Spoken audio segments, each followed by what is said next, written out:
નમસ્કાર મિત્રો, સ્વાગત છે તમારું અમારી YouTube channel Gujarat jobs and ન્યૂઝમાં. મિત્રો, રાશન કાર્ડ ધારકો માટે મોટા સમાચાર સામે આવ્યા છે. રાશન કાર્ડ ધારકોને હવે વર્ષમાં આટલી વખત મફત ખાદ્યતેલ મળવાપાત્ર રહેશે. સસ્તા અનાજ માટે પણ બજેટમાં મોટી ઘોષણા કરવામાં આવી છે. તો ગુજરાત બજેટ 2025ને લઈને ગુજરાત રાશન કાર્ડ ધારકોને મોટી ભેટ આપી છે.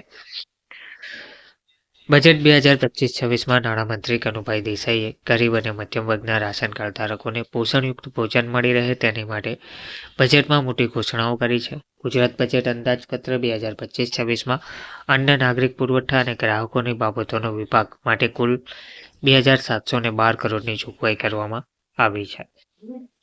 તો બજેટમાં રાશન કાર્ડ ધારકોને વર્ષમાં 2 વખત ખાદ્યતેલ મફતમાં આપવા કરોડો રૂપિયા ફાળવવામાં આવ્યા છે. ઉપરાંત ખેડૂતો પાસેથી કઠોળની ખરીદી કરવા પર ટેકાના ભાવ પર બોનસ આપવા માટે ભંડોળ ફાળવ્યું છે. પ્રધાનમંત્રી ગરીબ કલ્યાણ અન્ન યોજના વંચિતો અને ગરીબ પરિવારો માટે સંજીવની સાબિત થઈ રહેલ છે. એનએફએસએ રેશન કાર્ડ ધારકોને પ્રોટીનયુક્ત પોષણક્ષમ આહાર પૂરો પાડવા તુવેર દાળ અને ચણાના વિતરણ માટે 767 કરોડની જોગવાઈ કરવામાં આવી છે.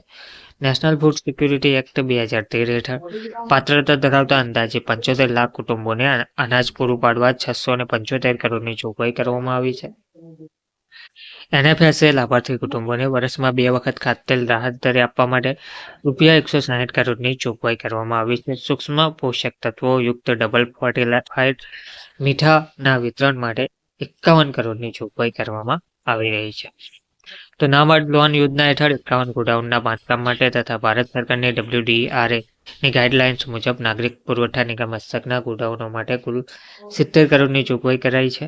સીએન મિલેટના વપરાશને પ્રોત્સાહન આપવા બાજરી, જુવાર, રાગીની ખરીદી પર ખેડૂતોને પોષણક્ષમ ભાવ મળી રહે તે હેતુથી ખેડૂતોને લઘુત્તમ ટેકાના ભાવ ઉપરાંત ₹300 પ્રતિ ક્વિન્ટલ પ્રોત્સાહક બોનસ ચૂકવવા ₹37 કરોડની જોગવાઈ કરવામાં આવી રહી છે. ધન્યવાદ.